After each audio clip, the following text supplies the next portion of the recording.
Hello, this is Lisa Russick with the podcast We Are All Psychic, and look who's back if you're looking, is Nick. Nick, how would you like to say hello? Howdy, Lisa. Howdy, everyone. Thanks for having me back. Yeah. You are welcome. I'm glad you are back. And we have that same old question for you. Do you think we're all psychic? It's going to be the same old answer, 100% yes. Mm-hmm. Cheers to the same old answer. And watchers and listeners, I am having a brewski. This beer mug looks huge, doesn't it? It looks like one of those giant 18-ounce. It's just a regular beer. Like the whole beer didn't fit in it. What beer is it? It's pink. It's an IPA. It looks pink, doesn't it? It's just like because I think it's because of if you're watching, it's that lean back. It looks like a beer, and I feel the top's on. Maybe that's what it is. I don't know. Cool. It looks delicious. It looks better pink. I think I'll hold it like this the whole time. So, listeners and watchers, Nick was in a podcast about a year ago. Was that about a year ago? I think it was April. Oh, that's not a year ago. That's a year and a half ago. Gosh, time is flying. And he is an animal communicator, if you didn't catch that podcast. And it's one of my favorites. It still is to this day one of my favorite podcasts, Nick. I love that podcast. Thank you. You're such an engaging guest. And listeners and watchers, you should check out the first one. It's called Commitment, Cats, Coincidences, something like that. You can just put Nick in the search bar and it'll come up. So he was telling me, listeners and watchers, that he's kind of growing into his work. He's as an animal communicator. He started talking to human animals, right? He started working with the human animal. That's true. Yeah. So when we met a year ago. Okay, listeners, we had an interruption. And it wasn't my fault. It was my fault. Would you like to start where you started? Yeah, sure. So it was about a year and a half ago you and I met, and it was about animals were the conversation, right? That was the new thing. Still doing animals, still talking with animals. And the way that I was supporting myself with was running a little marketing agency, a digital marketing agency, SEO, web design, that type of thing. And that's still at play, but there's a shift that's happening, and that is, as you stated, working more with human animals, right? So what kept coming back around for me was working with those human animals. And I found it funny. I found it really funny that when animals would show up, a lot of the conversations, almost all of the conversations were, let's talk about the human and what they're doing. It wasn't necessarily all about the animal. Very few times it was all about the animal. It was, remember, maybe I shared this story when I was on. Here's the typical template. Someone shows up because problem with their animal, this 3D problem, this behavioral problem. And then the conversation quickly moves to the mirror. The human. Yeah, right. So, I had a young lady show up and she goes, my dog's biting people, tell my dog to stop biting people. And I talked to the little Chihuahua, and the Chihuahua said, "You got to ask her about her job." So now I'm talking to this young lady about her dog, right? Or I'm sorry, about her job. And so that was the basic template, and that's still largely at play when folks come to me. Yes. And so this whole human animal thing became more and more prevalent. And at the same time, since 2018, I've been working with folks who are in transition from one job to the other as part of an extension of the digital agency, using an assessment, a behavioral assessment, running them through, seeing their operating system, giving them counsel on, well, here's how we operate. If we want to go over here, then let's move these characteristics, right? Yeah. Gave them options. Yeah. And I've seen a radical change. I mean, one gentleman that I worked with, and this was years ago at this point, he calls me up and he says, let's go out for dinner. I'm like, okay. I haven't talked to him for about a year and a half. And we get to dinner and he goes, I just wanted to say thank you. I'm moving abroad. What's going on? Well, remember that Harrison assessment? Yeah. Well, I kept it in front of me for about 6 months, like you said you did. And followed the plan we laid out. And I'm going to go start up a new branch in the UK for the company I'm working for. Oh, okay. That's cool. Right. So that type of thing has been present for a while in bits and pieces. And then probably 4 or 5 months ago, I started to hear coaching and meditation. And I was like, really?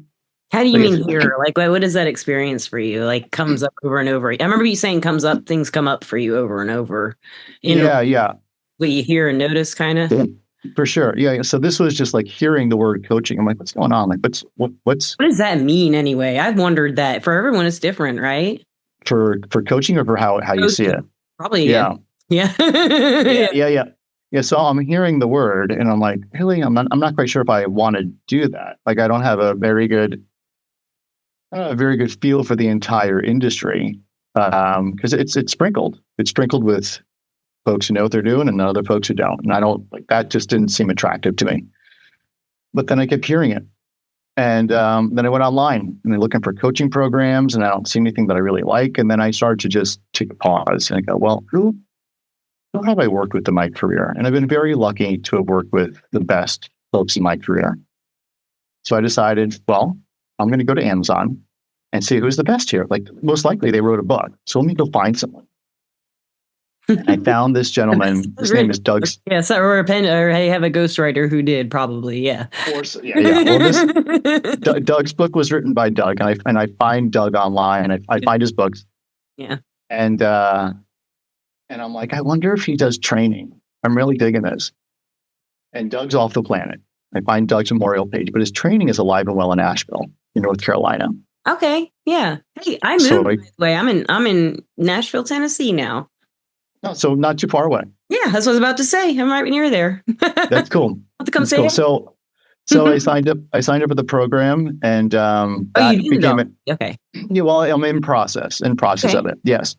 So I needed something to really anchor me into animal communication, teaching people about intuition and coaching through that, and this Harrison assessment. For people who want to start up coaching but don't know their niche or how to pitch it or how to I'm curious about what he does. Like, what is that kind of? What the author does? Yeah, what the author does. Yeah, so it's sort of broad. You can use it for a lot of things. Given my experience working in businesses for the past 25 years, it makes sense for me to work with folks at executive leadership level to create the things they want to create. You'd be surprised. I mean, I certainly am every time I talk to someone who makes multi-million dollars, big companies sometimes. Or just really, really good at what they do, small businesses, and they're not happy with the results. They're not happy in the business. Yeah. Like, what's the point of? I know what you mean. I know exactly what you're talking about. And I do this when I do readings. I can hear most of my clients are women, and they're career women, a lot of them, and they're driven. They don't ask about the dude ever. They're really driven by their careers, and it's like, I don't really talk to men that much who are like that. So when I talk to the women like that, they're very isolated and they don't really feel like they can talk to anybody about their personal stuff because they're on top. Yeah. They're these power women who are looked at as, tough, and they have to isolate, from everybody. And when they come to a reader, they can be themselves and let their guard down. So many of those people, and they've come into our field, they're psychic as hell. That's how they got so high up in their field. That's how they got so good at what they did. They're intuitive and in most CEO type positions, but they don't like what they're selling or what they're offering people. They're just making more money for other people. Yeah, it doesn't feel good for them for whatever reason. They're unfulfilled. Yeah. Right. They created something and now they're locked in it. Yeah. Terrible. Yes. Terrible. That's why I didn't want to go into writing all the way with my name. I wanted to be a ghostwriter because I couldn't change what I had to write if I got good with one book. That's the only way to make money. Get one book. Yeah. Fair enough. Yeah. So that became a very meaningful thing for me. And so now I'm working with folks on still the animals, but also, like I said, the intuition development, the Harrison, but then adding this new piece to it, which is super cool. I've seen, I'm part of a 20-person cohort, and this 3-day retreat in Nashville, you see the change over 3 days with everyone in the group. It's fascinating. That's so cool. This is a real thing. This is very, very predictable. People change. Right. If you show up for anything like that want to change is available. But then if you're part of a system or a process that allows that change, that fosters that change, then you can get a really good result out of doing that. And that's what I discovered from this retreat. I'm glad I went to it. Yeah, it's super Did they cool. take it home with them? Did you take it home with you? I guess you did, because you're starting a whole career based on it. Or Yeah, it's very satisfying to want to go to something and then be happy you went to it. Yeah. Right? Yes. Doesn't happen all the time. What do you mean by that? Yeah. Right? I mean, how many times you come out of a movie and you're like, I should have kept the $20. I was thinking of musical experiences. Yeah. Same thing. Yeah. Like, how was it, Lisa? It was loud. I love loud, but this wasn't fun loud. Yeah. Was it good? It was loud. Yeah. I'm old. Yeah, so it's super cool. It's a methodology that works, and I can add other things to it and take parts of it and put into other places. Yeah, they kind of helped you structure what you want to do and how you're. Absolutely. That is really, really cool. That would be so helpful for a million people with what they do in our field. Because I've said this before on the podcast, so many people do wonderful healing jobs and wonderful energy work, but we don't know what to call it. How do you call it something in a 2-word phrase that a person can understand what you're doing quickly? It's hard, right? It is hard. It's hard to find that way so they can understand what you're offering without kind of like, what's going on here? It's not something as that accessible yet, unless you already know what you're looking for sometimes. Yeah, that's true. Animal communicator is not, now.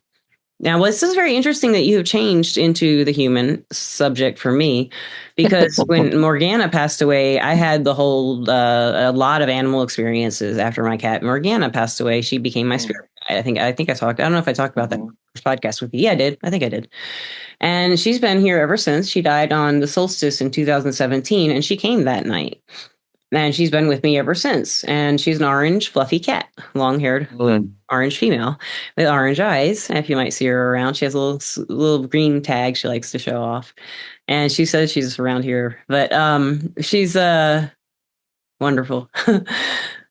She was at first teaching me both the tarot and how to talk to animals. And I was like, is this happening? I know I worked as a psychic, but this isn't real. This isn't real. This cat is not talking to me. My cat's passed away. You just won't let her go. You won't let her go. You won't let. But no, I love this cat. And she was there. She was like, I'm not going anywhere. You can hear me better than any spirit. Why do you think? It's because you caught me when I was alive. And she was really communicative, and it was her energy. Yeah. So her communication, and it's what I heard anyway when she was alive. And how we all hear our animals, I think. Yeah. So I did work with animals for a couple of years, just with groups, but like you said, it always turned into talking about the person, and that's how it started for me. So it wasn't a transition or growth into it, but the going into an animal communication with my spirit animal Morgana, and then to other people's animals, living or dead. With Morgana, at first she was helping with the passed on pets, and then she worked with living pets. And where I kind of drew the line with the animal communication is looking for lost pets. I can't tell if they're living or past. I just can't do those. They're lost pets. I have a really hard time with them, and sometimes I get a clear answer, but that's, like you said, it's never about the lost pet, right? Yeah, I don't do that. Yeah, it's not part of my bag. It's not good. It's hard. It's really hard work. And it's if you have to, we don't have to talk about that, but that's kind of where I stopped with it. But I was being called back into working with the person again, just like you did. From your perspective, it was like you thought it was new, but I bet you've been doing it all your life, Nick. Haven't you been the person everyone comes to for advice? Well, I mean, the nature of the work before this was organizing teams and getting folks on board and moving through the work, right? Yeah, and so that was it. But the difference is, instead of SEO and websites being the product, right? The ultimate traffic being the ultimate product.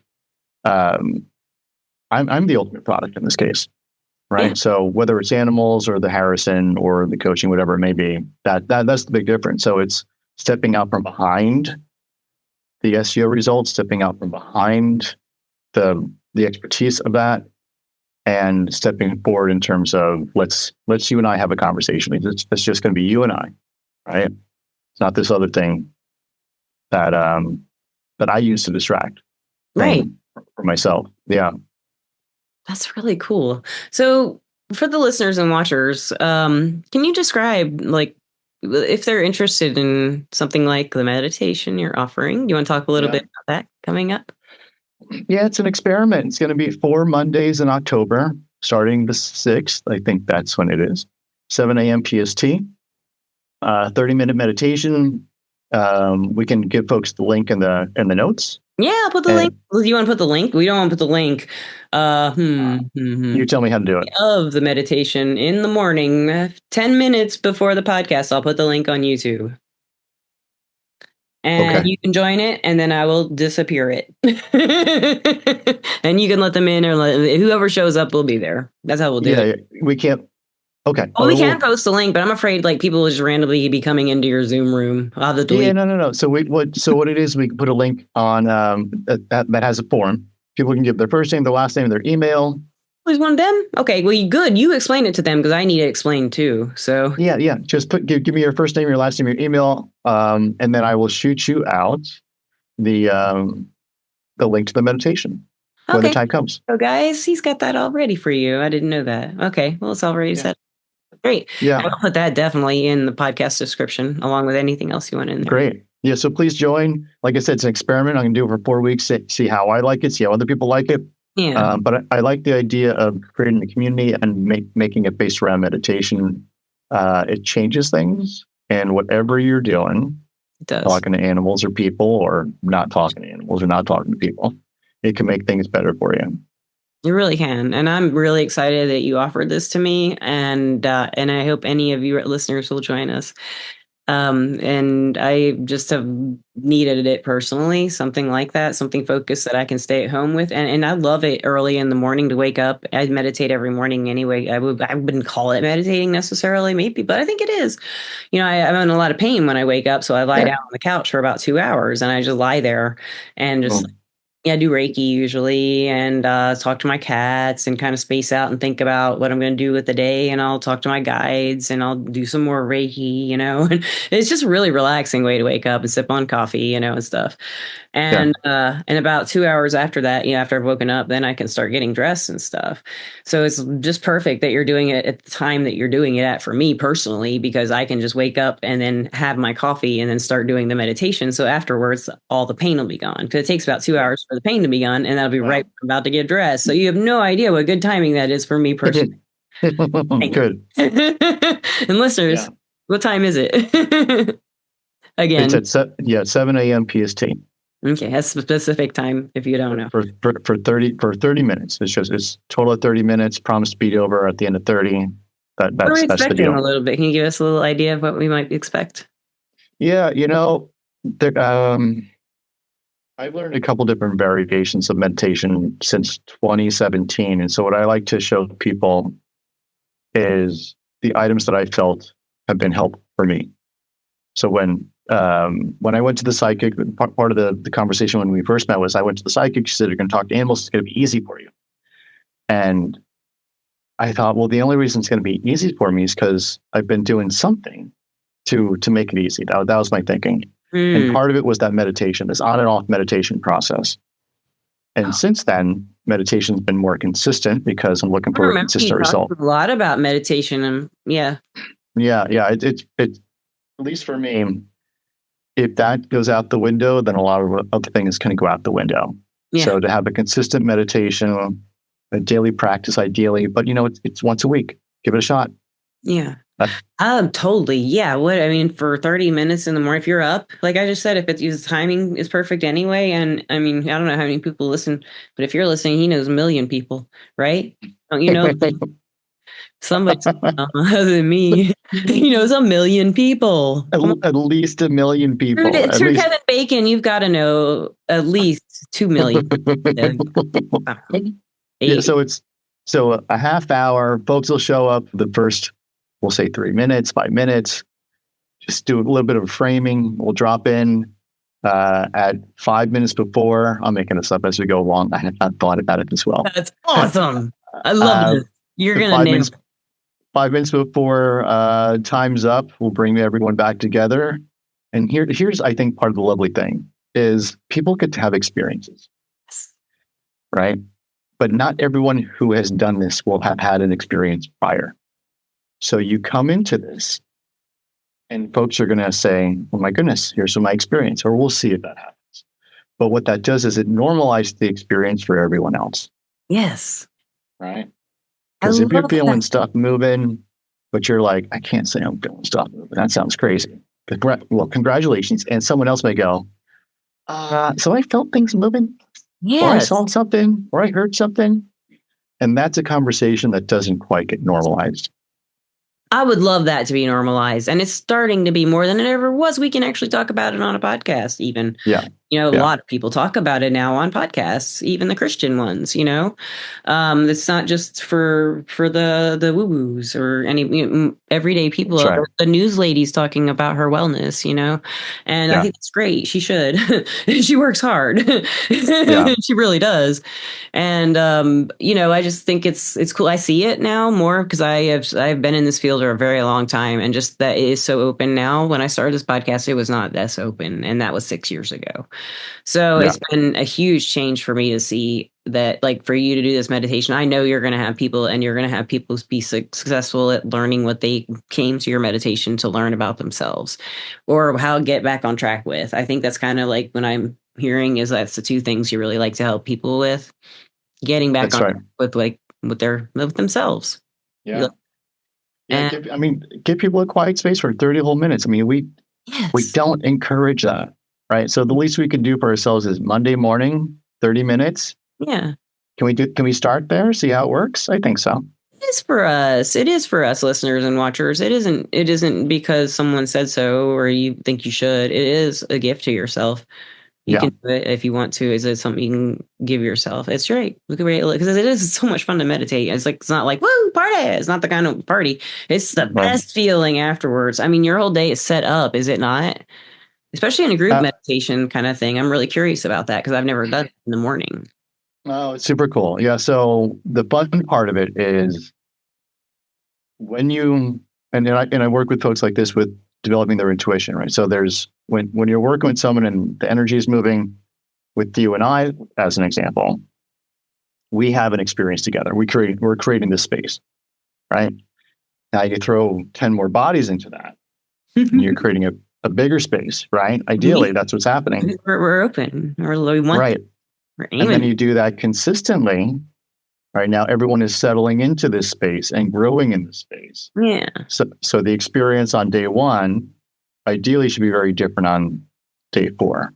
Right? Yeah, you're right. It should be. Oh, I can't wait for this. This is gonna be great, guys. So it'd be cool. Yes, it will be very cool. So what's the website again? So they can this one's them to hear it again. Yeah, should we put a link in the show notes for this form for folks to sign up? We'll do both. Okay. So how about this? I'm going to create a page. It'll be nickmusica.com/meditation. I think that'll work. I'll put that in the show notes. Okay. And then in that page, you put. I'll have the form. I like that. A link to the form. Yeah. So people can click on that, sign up, and that'll be that. That is so perfect. We just nailed that. I like it. It's easy. And there'll just be one thing to click. And then when you click on that, there'll be another thing to click. And a few things to fill out, right? That's it. First name, last name, give me your email, and then you're on the list. Okay, that's all it is. Yeah. And then you meditate and you relax with some people and you feel each other's energy in the morning when we're all just I don't know about you, in the morning I always feel best. Even though I do have a lot of pain in the morning, my attitude is my best. At first, when I wake up, I'm not always great. But once I get that coffee and I'm on the couch and my cats are with me, and they're all snuggling and the window's open and it's just so beautiful to have that sun rising. And I just love that time in the morning. I light some candles every morning and it's just my favorite time of day. So I'm glad to do this with you and with all of y'all. I hope I'm going to join us. Yeah, it's cool. Yeah, please join if you can. Yes. And lastly, I want to thank my sponsor, Everclear. They are an advice app and website where you can get advice from psychics and empaths so you can get the clarity you need to create the life you deserve. And I'm an advisor on there under the name Lisa Russick, as you know, as they know. And I've got so many questions for you, Nick. Gosh, for advice. Because I have a feeling you've got a really good way with bringing out the best in people, bringing out their best quality and letting them see it. I feel like you know how to do that, And I have two questions, kind of a two-part question. How do you bring it out in yourself? And the other part of the question I want to know is this meditation an experiment? Is it kind of for you too? Like to get back on track for you, or you feel like you feel better also, or not better, but I mean, is this something personal for you? I mean, so I'll answer them in reverse order. So, yes. And I love confusing the listeners. for me, it's, what's in it for me? So for me, it's, there's an aspect of community to it, to building community. And that's the thing that's interesting for me. Yeah. That's really what it comes down to. Yeah. It is going to be really cool. And it's sort of the version of if you drive by a dog park and you see all the dogs playing, except it's Monday morning meditation with people. Yes, I love that. I don't like dogs. It's sort people's of dogs. like that. About the first podcast. Other people's dogs in the dog park are really cute and exciting. Yeah, right. And this will be a great meditation, guys, and it'll be cats in your couch. It will be on mine. Yeah. Your dog can be in your bed too. I know a lot. And then the first question. What was the first question? I can't remember the first question either. It was a good one. I thought anyway. How do I keep myself? That's why I used it for a second. I think it was how do I keep myself?